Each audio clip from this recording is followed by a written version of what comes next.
Shadow groups that... Nah. But yeah, man, you tuned into the Hip Hop Uncensored podcast with your brother Old God and SamAnt. We're going in today. I want to talk about this story here, SamAnt, Master P.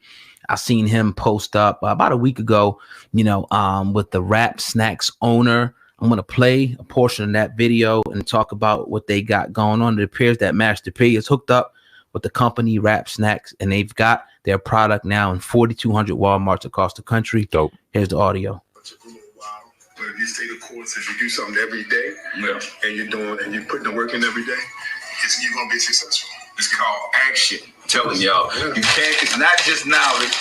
It's called action with the knowledge, putting the work in, sacrificing. Look where we at right now. It's a rap snack. And look where we're going. Yeah, bigger. Walmart. Because remember, at first when we had this, they said, "Oh, y'all in the mom and pop stores, y'all in the hood." Right. The mom and pop stores was actually the perfect position because we was able to have them taste the product. Yeah. Without having any issues. People taking the product. Now you take these products to a bigger level. Now you got to rely on some other distribution. So the mom and pop stores was the path. Walmart is the plane. Y'all see that?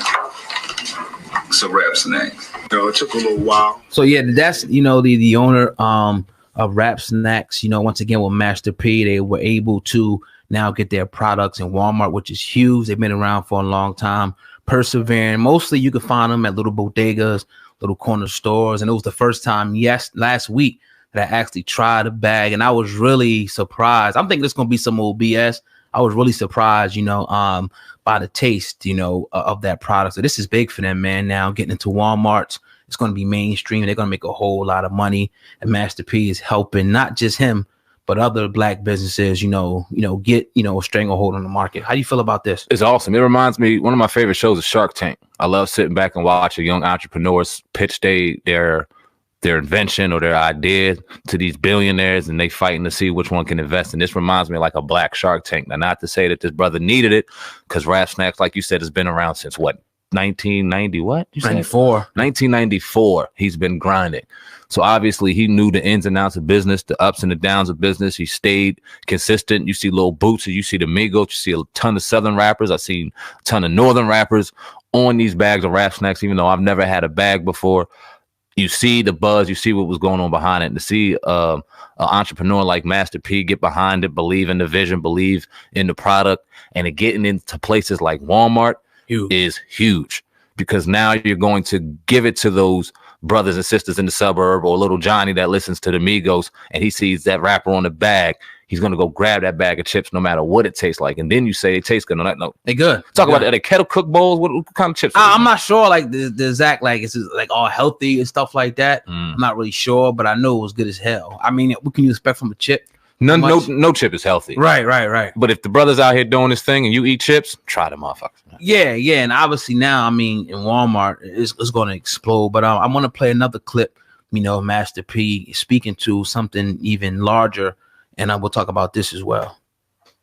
Sir, we need more companies like Rap Snacks. We want to open those doors up for the next generation of thinkers, movers and shakers. Right, and you're saying trying to fall back to so many of these companies that have leadership and boards that don't look like the rest of America. Exactly. I mean, why we can't be at the top of that food chain? That's right. And I feel like with Rap Snacks, we're opening the doors, but it's so many other geniuses out there in the world that has these creative ideas that don't get a chance. I mean, if you look at it in Hollywood, it's 5% African-American Latino that own the production. Right. A lot of us are stars and we're in front of the cameras, but we don't own the production. Can you tell us a little bit more about that? When you walk into a room to do these deals, are you running into this situation still in 2019 where people don't think that you are a successful businessman after everything you've done? Yeah, well, you know what? I had a situation the other day where I met with a guy and he was like, I expected you to be a whole different person because I was prejudged by my music, not the business that I'm creating and to build an empire and to build a generational wealth for your family, you have to make changes. Nobody is perfect. You know, I put my trust and faith in God, and I tell people, you can't prejudge somebody because everybody can change and everybody can grow. Education is so important to my growth. Even if you look at George Foreman, we go back and look at him. We just look at him for the boxing.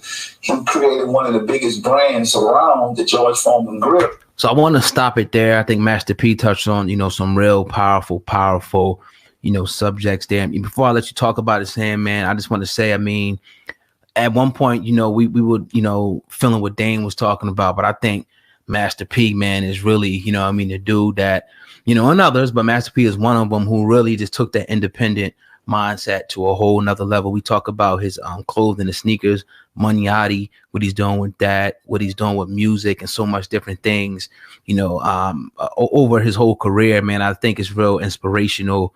And for him to be now becoming a voice to speak to things like this, not only speaking, but facilitating the means for young, you know, entrepreneurs to now get their products, you know, on a larger market, man, definitely got to salute him. I'm loving this. Oh, God, you got to think about, I mean, when we got introduced to Master P back in the day, the No Limit Soldiers and being the CEO of No Limit, this brother went from rapping and trapping in the South, so we thought, to playing for the Toronto Raptors. Yeah.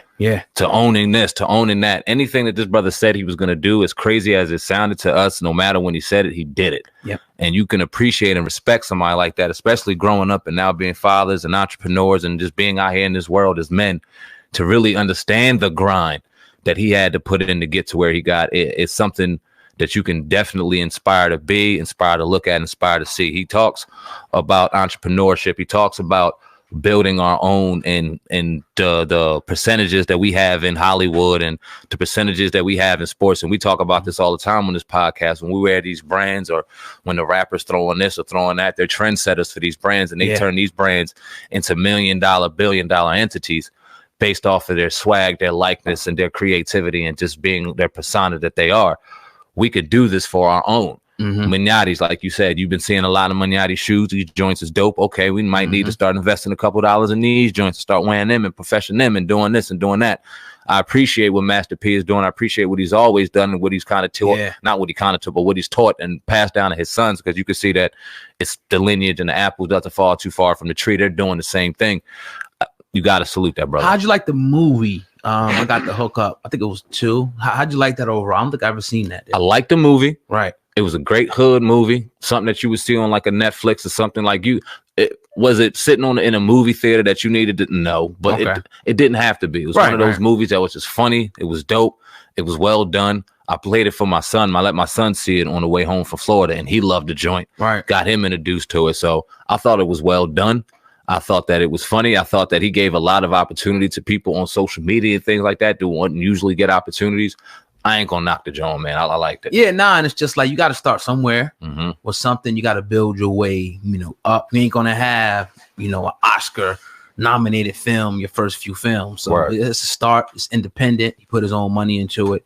That's the only thing that matters, at the end of the day, man, definitely. Master P has the mindset to do whatever he wants to do. So if one day he decided that he wanted to make that Oscar-winning film and go drama or however he's going to do it, I don't doubt him. I think he can do it. And I think anybody with that drive or that aspiration to go do it can do it. I know the ideas that me and you throw around to each other behind the scenes have the potential to do damage out here in this world. It's just putting action to it. It's putting money towards it and doing the right things. And that's why it's very inspiring to see somebody, even like a Tyler Perry, which is funny because Master P and Tyler Perry have had their thing, but somebody just going out there and putting their money and doing for self, man. Master P, somebody to look up to, salute to him. Yeah.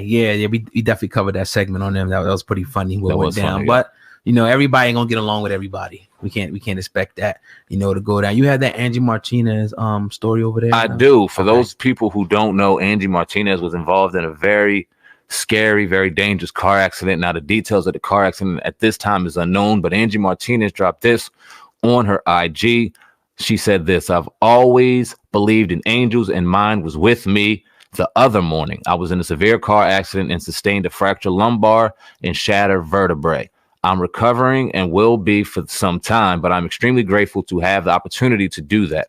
Wanted you all to hear it from me first, and know that although this is a difficult time, I'm in the best spirits possible and determined to be back and better than ever soon. God bless, and I deeply appreciate all the love and prayers. Love. Oh God, I mean, a car accident is what it is, man. It's a very scary situation. What's your thoughts on this, man? Man, definitely sorry to hear that information. Anybody don't know her personally, but I don't wish anybody any type of harm or anything like that. Vertebrae and different things and lumbars, words that you don't want those